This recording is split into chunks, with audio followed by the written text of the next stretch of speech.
So our preacher for tonight, our cutest preacher, in interest, Alex Baxter. Are you ready? Okay.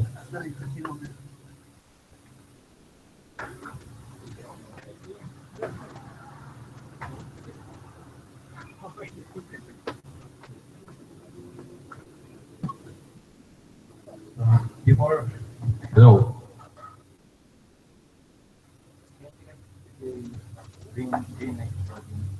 Oh, whenever you speak. That's working. Okay, thank you. So, hello. Manalangin po muna tayo. Panginoong Ama sa langit, salamat Panginoon sa pagkakataon na makapagpuri muli sa iyo, makapag-awitan at makinig Panginoon ng salita mo. And yes, we pray Panginoon na ihanda mo ang puso ng bawat isa na makikinig. And yes, we pray for our preacher for tonight that you will hide him behind your cross, oh God, that you will be the one to teach him what to say and not to say, oh God. Jesus, we just pray Panginoon na kikilos ang banal na Espiritu, mangungusap sa bawat isa, hindi lang Panginoon sa aming mga narito at nasa paligid, kundi Panginoon yung manonood Panginoon through YouTube, Panginoon. Guide them, convict them, Lord, with the Holy Spirit, mangungusap at talagang maunawaan nila Panginoon ng salita mo. Jesus, we rebuke the power of Satan, Panginoon. Let this preaching for tonight be used to glorify your name, Panginoon, and for the expansion of your kingdom, O God. Jesus, we thank you, Lord, once again for this night. Thank you for being faithful unto us, O God, despite of our unfaithfulness, O Lord Jesus. We always believe, Panginoon, that your grace and your love never fails, O God. This always pray in Jesus' name. Amen. So let's call Alex Baxter to preach for tonight. Not that way, not that. Welcome to church 7 days a week. Yeah. He prayed that God would teach me what not to say. Was that a hint? No heresy tonight? All the time. All the time. Story, did Pastor tell you guys the story of this man? Did he say that yesterday? Yeah. That was funny. We were at, I don't know what the place was called. What was it called? High Talk. And about like 7,000. Redundant, right? What? You find redundant. High stuff. Well, no, because the top is high. I mean, Whatever. Job has a top. It's not high. I love you. I'm a hockey top. Anyway, so we went there and we went to the back room. They told me to pull out of the raffle. You get one thing. And I pull out the raffle and it's a fan. And they just went nuts. I was like, oh, cool, fan, And they, taking pictures, like 8,000 people took pictures of us. Crazy. Yeah, it was like a huge deal. It was one fan. So it was fun. It was an interesting thing. And then we entered the raffle to win the car. So hopefully next year I'll win the car.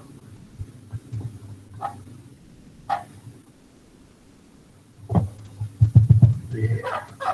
So, good evening, good evening. Our topic for tonight is Ralph Waldo Emerson. Ralph Waldo Emerson, formerly known as just Waldo. When I hear the name Waldo, I think of the elephant. You guys know the elephant with the big ears?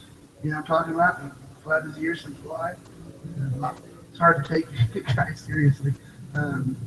But Ralph Waldo Emerson, born 1803, died 1882. What? 69? No, 79.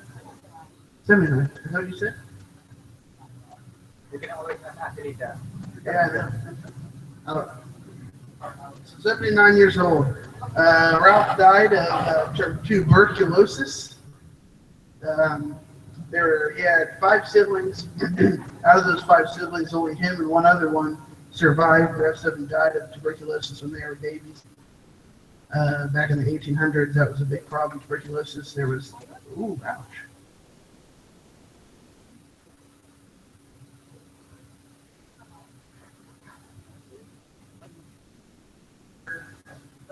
Okay.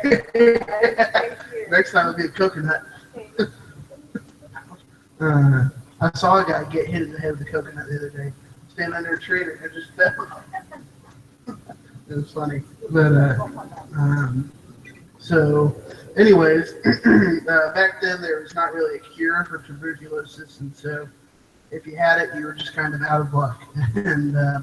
And so he and one other brother were the only surviving brothers of the family out of the 5 or 6 kids that were born. And he went to Harvard Divinity School and graduated with a Master's of Divinity. And immediately following, took a job as a pastor at a Unitarian church. His dad was also a Unitarian pastor, and then he went on to become what is now known as a transcendentalist, and that's a long word. But what that is it's similar to Unitarians. It's not really similar at all to what we would believe. They this religion it evolves around the idea of humans and of nature being inherently good. Now we know that we aren't inherently good; we're inherently evil. Saved only by the grace. Saved only by the grace of God. We're not inherently good, but that's the idea of this whole religion, and they're kind of worshiping nature a little bit, and believing that we are good people. Which we're not, especially not 18. I'm kidding. And so he was known as the father of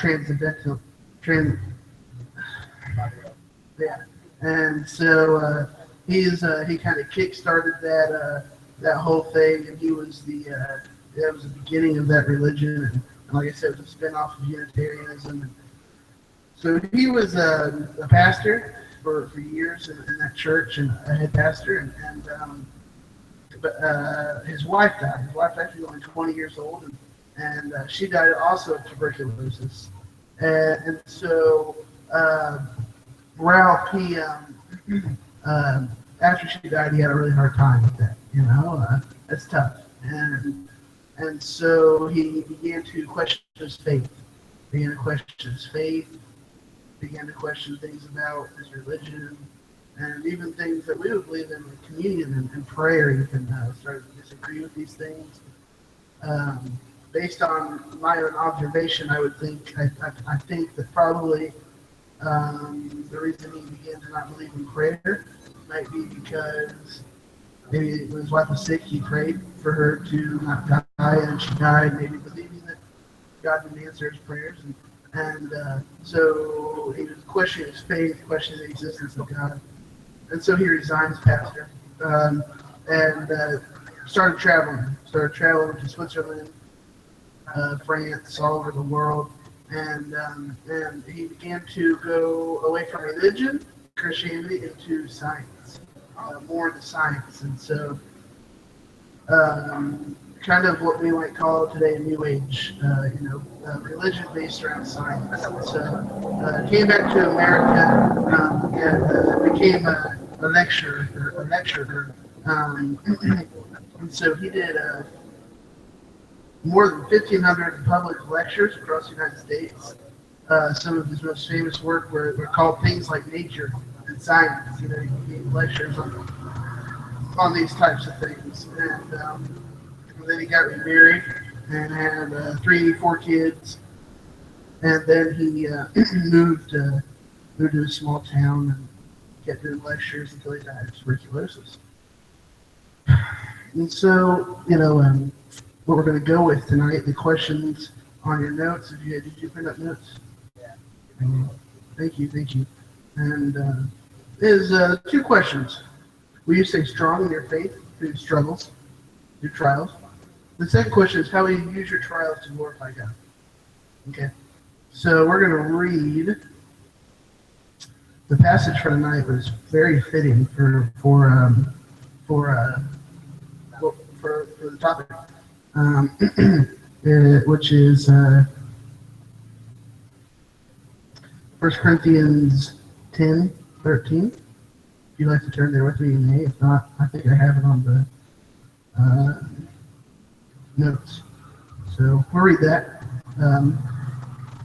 Wala pang pagsubok na dumating sa inyo na hindi naranasan ng lahat na tayo.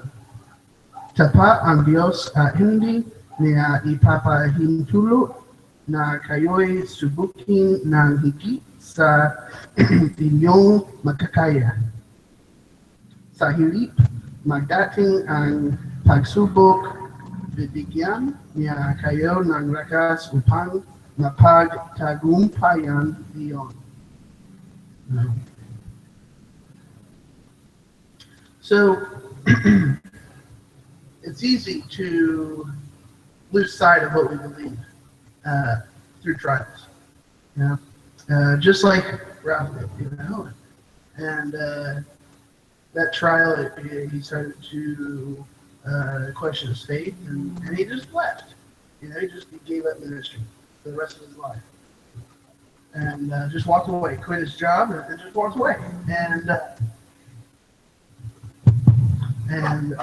I have one of these at my house, so I'll bring one. Is it the cord? The cord. And so he he just walked away. You know, and that's not how we should obviously handle our trials. It's not how we should handle our struggles. We don't just walk away and just give up. And so it's easy though. It's very easy to want to do that when we're dealing with things and we're dealing with problems every day. And so you know, the first thing that we can look at and say during these trials, we need to turn trials into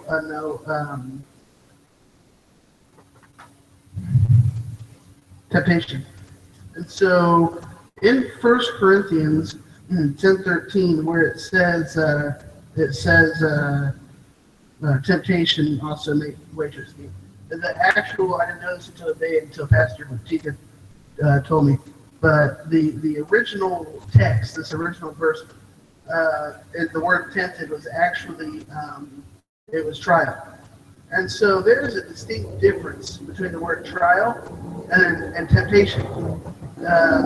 Two different things.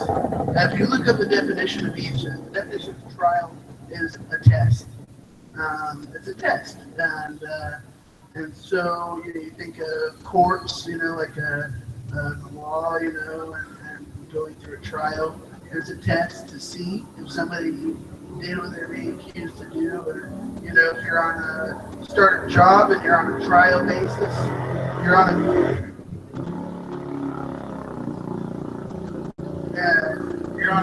basis.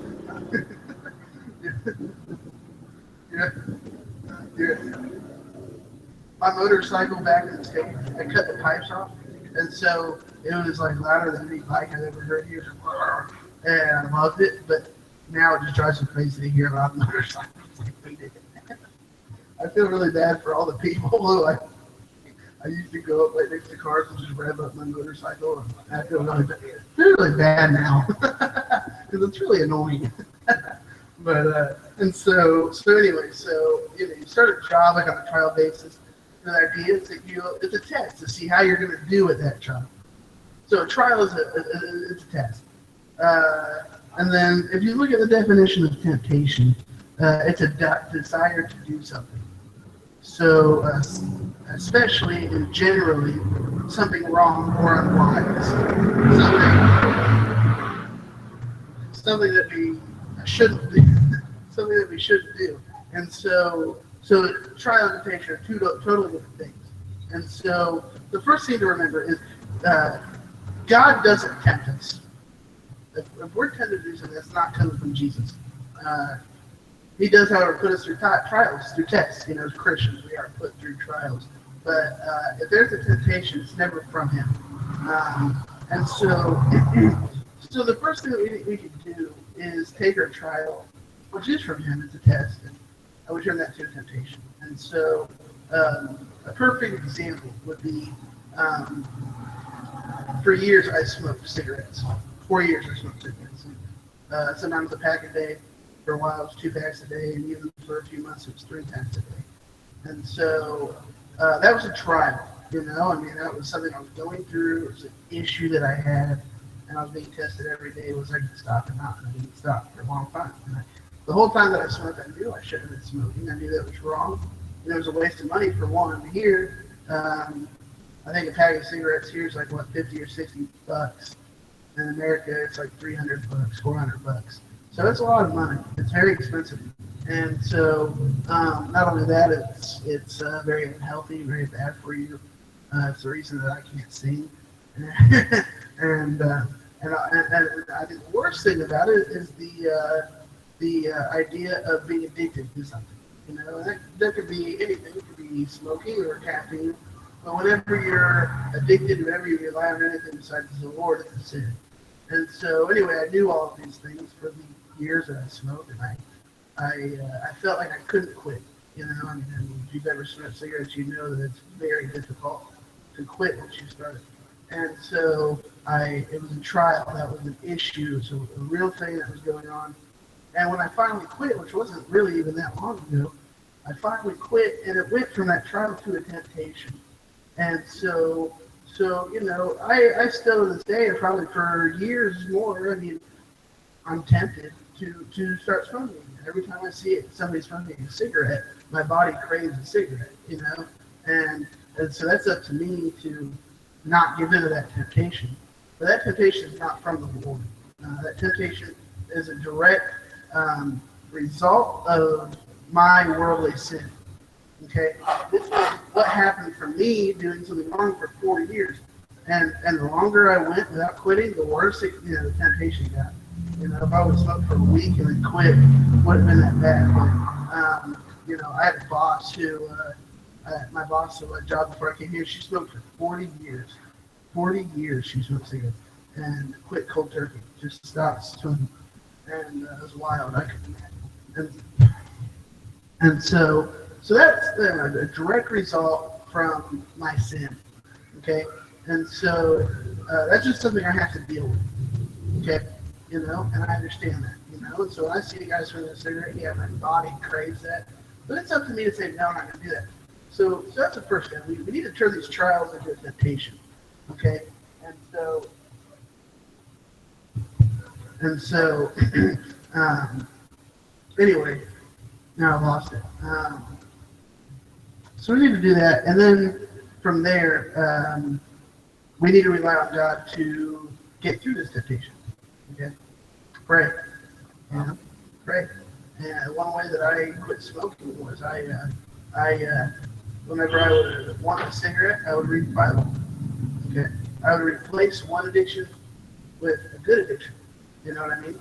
And so, you know, that 10 minutes that I would take to smoke a cigarette, I'd take 20 minutes to read the passage out of the Bible, which would turn into 2 hours. So I'd read a chapter, and then I'd sit there and think about it. And before I do it, I wasn't even thinking about wanting a cigarette. Okay? So, you know, you pray about it, you rely on God to get you through these temptations. So that's the first thing. You don't just give up. You know, and that's what I did. You know, that's what we do is, you know, with my smoking, I tried to quit 2 years ago. I tried to quit. And I felt like I couldn't. And I just gave up. Oh, well, you know, I just smoked the rest of my life. And I just quit forever, for 2 years. You know, and just until recently, and I finally really did quit. And so, you know, you don't just walk away. You don't just walk away. You don't just forget about it and just give up like Ralph did. You know, when I was preparing to come here, I had to raise my own support. The way it works is I have churches in America who support me as a missionary. And so, you know, I knew that I had to make this amount of money every month to be able to live here. Okay, and so for 7 months, I spent before I came here just calling churches and calling people and saying, hey, can you support me? Can you help me out with this? You know, here's what I'm doing. And most churches said no. You know, and you know, I don't have a degree in anything Bible related. I never went to Bible school.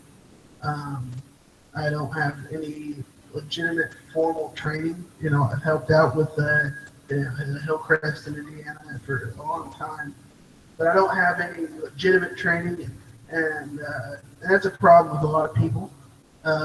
There's no training, and so you have to have a degree, and you have to have this and that, and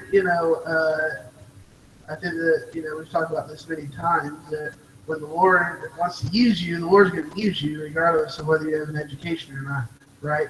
And so, and then other issues. I'm young, I'm only 21 years old. I'm very young, and so that was a lot of problem with some people. So it was very slow. I mean, I'd call churches after churches. I'd spend days, hours a day. I would open up a phone book and just call a church and hey, tell them a story. They'd say no. All right, call another church. And I that was tough, and it's discouraging. To be rejected like that over and over again. I would go weeks, without anybody telling me, yeah, we'll help you out, and that's very discouraging, and very discouraging and very tough to be rejected like that. And I could have walked away, and there were times that I would feel like just quitting, just saying, nope, you know what, I'm not going. But I didn't, and even up until I think May, only or maybe about April, only 2 months before I came here, I hadn't even raised 50% of my support. I mean, I was like, I'm moving to the Philippines in 2 months, and I don't have any money. What am I going to do? And I don't know why, but that was a trial. I mean, that is a trial if you ever saw one. And I knew, I just felt in my heart, my mind, I felt like the Lord was testing me and saying, have faith in me. Have faith that He's going to work out this. And so what I did was I got online and I bought my ticket. I bought a one-way ticket, and I didn't have all my support raised. And at that point, I was not. If I didn't make any more money, I wasn't going to be able to come here, or I wasn't going to be able to live here. But I bought my ticket. And I said, all right, Lord, I'm trusting you. And immediately, within a week, money just started coming in, and I reached almost 100%. I mean, just in only 2 months.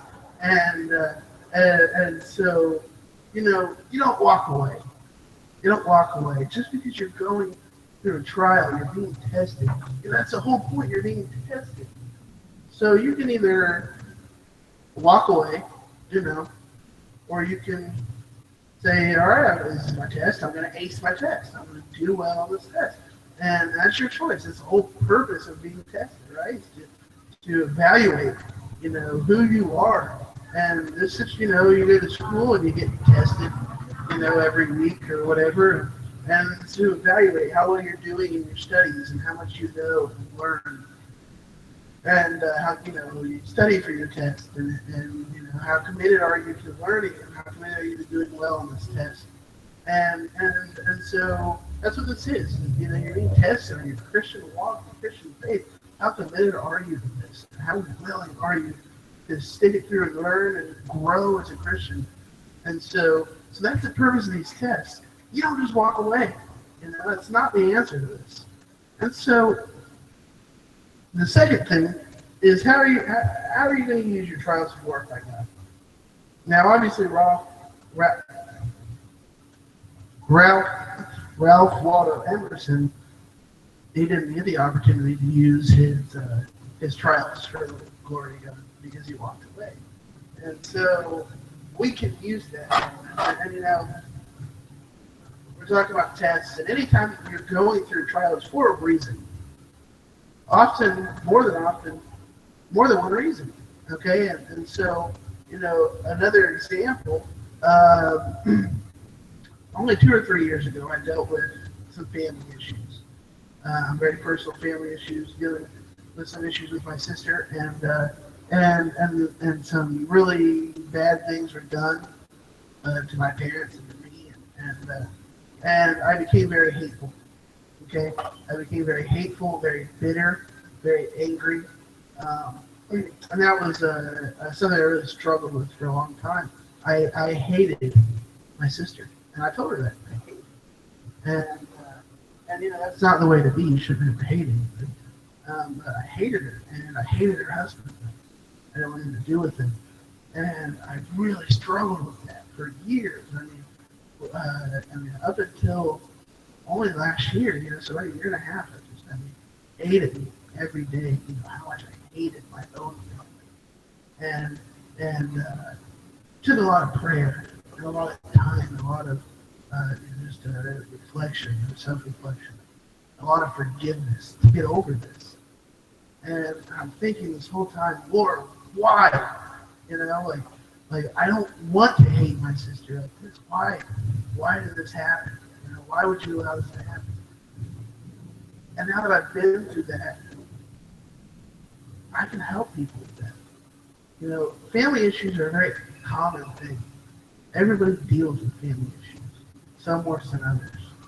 Everybody here, I guarantee everybody here tonight has dealt with a family issue with their issue with their family, one way or another.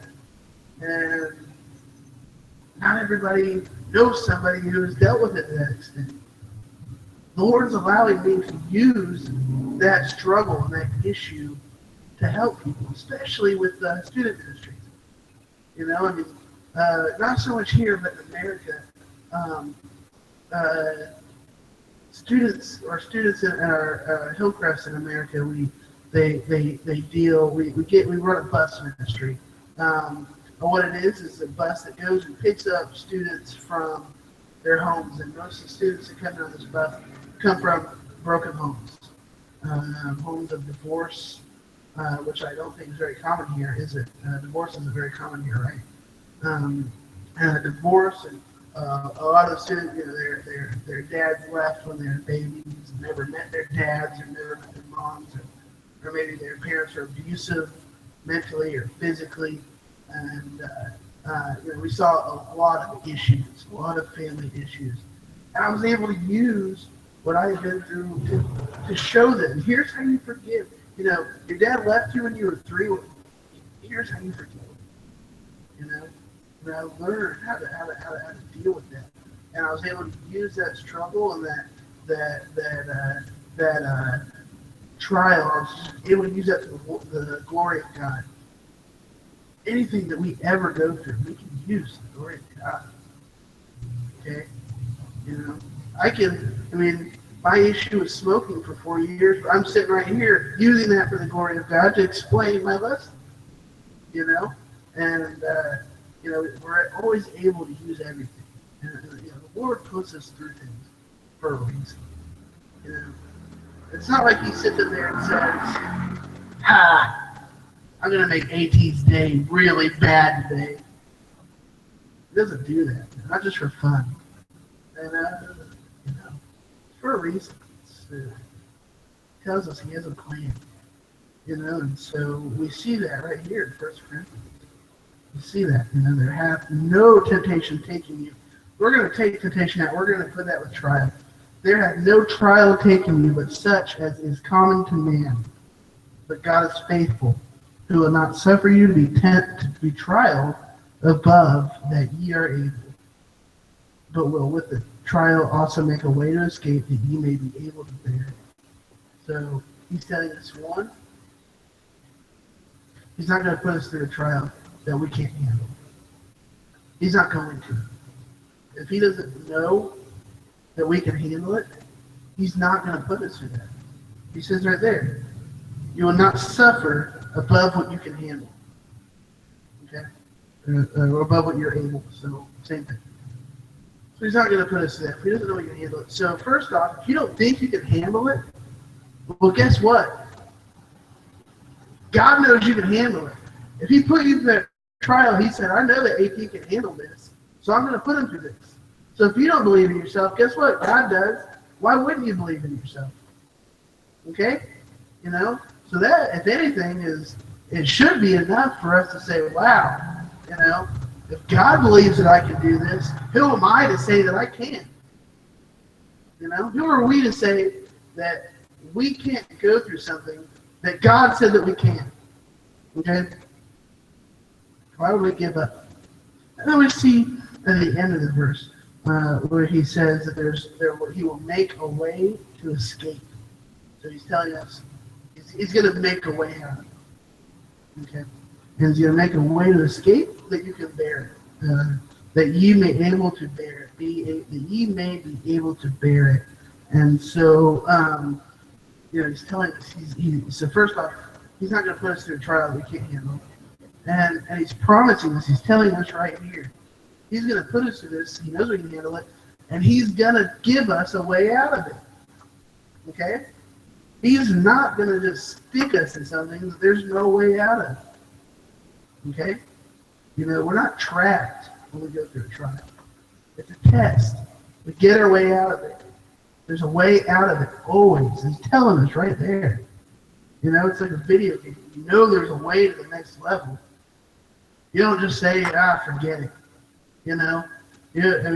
Video game makers don't make a video game with the first level and they say, we're going to make it impossible for this guy to get through. No.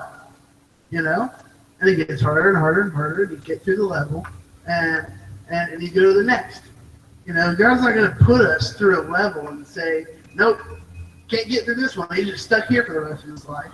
He's telling us right here that there's a way out of it, and that we're going to be able to bear it. So this verse alone tells us everything we didn't know ever when we're going through a trial, because he believes in us, and there's a way out. You just got to find it. Okay? That comes through prayer, right? Prayer, study, and pray. Pray. Pray is the best medicine. You pray and you study the word, and he'll reveal to you the way out of it. You'll figure it out. There's always a way out. You just have to be patient. You have to be willing to follow God's lead. You have to be willing to live out his plan. And that's how we get through these things. There's always a way out. We don't just walk away. Not like we're out there. Okay? And, people do. I've seen many people walk away because they go through something. It's very common. It's easy. That's, this escape that he's telling us about, it's not always going to be easy. What's the point of it? What's the point of being tested if it's going to be easy to get out? It's not going to be easy. It's easier to walk away. It's easier to give up. It's easier to say, I'll just keep smoking. It's not easy to quit smoking. It's really hard. And I know, And so, it's easier to just walk away from the Lord. Easier to walk away from ministry, walk away from his plan. Too hard, Forget it. Give up. But that's not his plan. And that's why you're being tested. So, we love the Lord. So let's make him proud. Let's show him we can get through these tests. We can get through any test. Because we can. It's not so much showing him that we can get through a test, because he knows he says right here he knows we can get through it. It's showing him that we have enough faith in him to hold on through the test. To say, all right, Lord, I trust you. I believe you when you said I could get through this. So I'm going to hold on to you. I'm going to let you show me the way. We don't have to prove ourselves to the Lord. He knows. We don't have to prove that we're able to get through something, that we're, smart enough to figure something out. He knows. We have to show him, not prove to him, but show him that we have enough faith in him to just hold on. Okay? That's what a test is. We're showing him, hey, I believe you. Take me through it. And he will. He will. Yeah. On that note, I will call Brother Joe.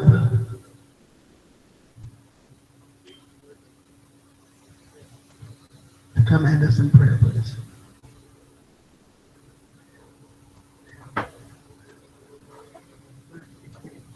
Yes. 36 minutes.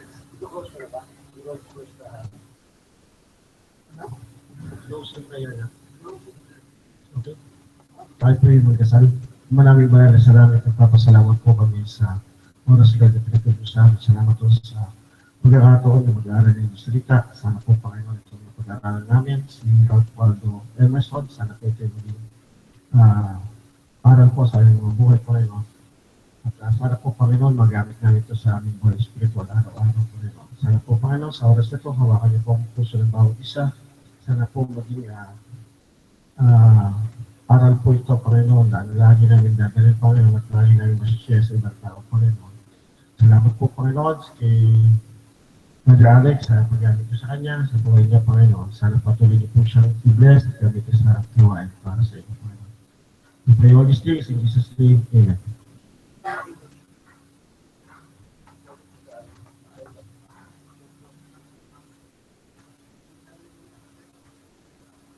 Number